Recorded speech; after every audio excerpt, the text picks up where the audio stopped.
Greetings, this is Dennis Daniels, and I'd like to talk to you a little bit about something that I feel pretty important about, or feel pretty is important in regards to education. Display technology and difficulty of getting more computers in the classroom.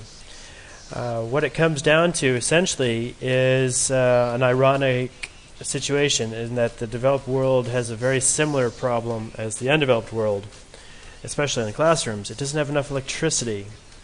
Most schools were built well before the computer revolution, the information technology revolution took place. And what's happened is that what's the case now is that most schools don't even have enough electricity to run more than a few computers, much less a full network. And I know this personally because I had a full network that I built in my room in Los Angeles using K-12 LTSP technology to get to fix it. But in trying to promote more LTSP networks, I found that the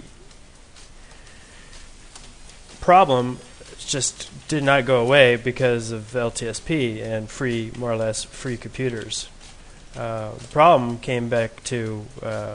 continued to be lack of electricity, or insufficient electricity.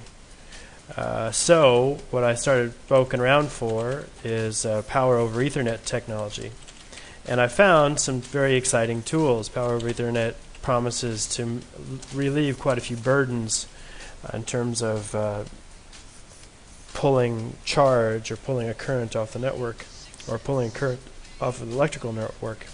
So what we found, or what I've been watching, is the display technology. This here is, you can't see it very well, TV's flexible future. This screen technology, or OLEDs, has been talked about for some time. It looks like somebody's actually got a prototype. I'm going to guess that this is holding quite a few batteries to charge a screen. I don't know. I haven't seen it myself. But it does look very exciting. So does this. The Korean company Iljin Display says that they have a projector, a laser-based projector that will fit inside of a portable phone. Now that tells me it has very little. It's pulling very, very low wattage because these phones don't hold a whole lot of wattage. And finally, we have this is the power over Ethernet description. It allows you to integrate data, voice, and power on a standard Ethernet infrastructure. So if you already have Ethernet cables, you should be able to run, you can already do it. You should be able to run a computer. This is a full computer, and it runs over power. It runs on power over Ethernet. And you can see that it has a monitor or display connection here. It's got all of the mics, etc., USB. It's a computer waiting to go, and it fits. With this commercial finish, it fits in the size of. It fits in a wall.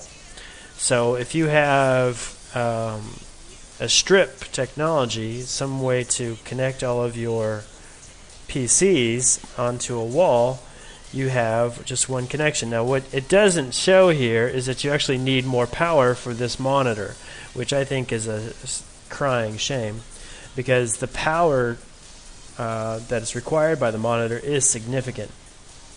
And as yet, no technology has come out, to my knowledge, after many, many months of search. I haven't found anything that replaces, that will provide enough power to supply the monitor, and the specs on the Jack PC does not go into enough detail to clarify it, and they have not responded to my emails. So there it is.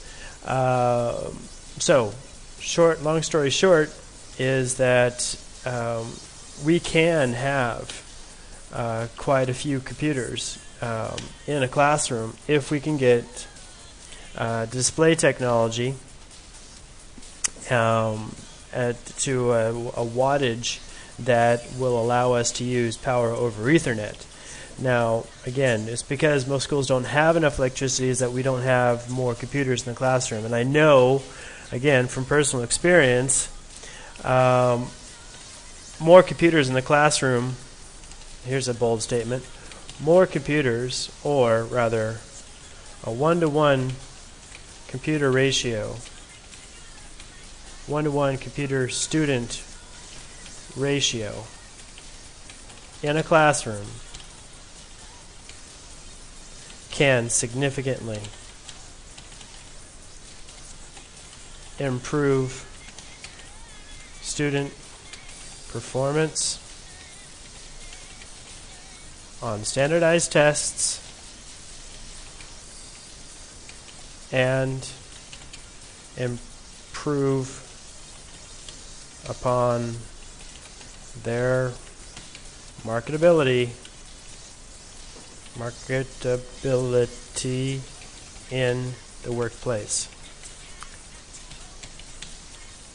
Bold statements maybe, but as I've had some experience with this and seen the results of having a 1-to-1 computer-student ratio in a classroom, I feel pretty confident in saying that if a school wants to improve upon its scores and improve upon its students' performance in a fairly inexpensive manner, LTSP networks are the way to go, and a 1-to-1 student-computer ratio is a very good first step. Thank you very much for watching, and again, Dennis Daniels here. Happy computing.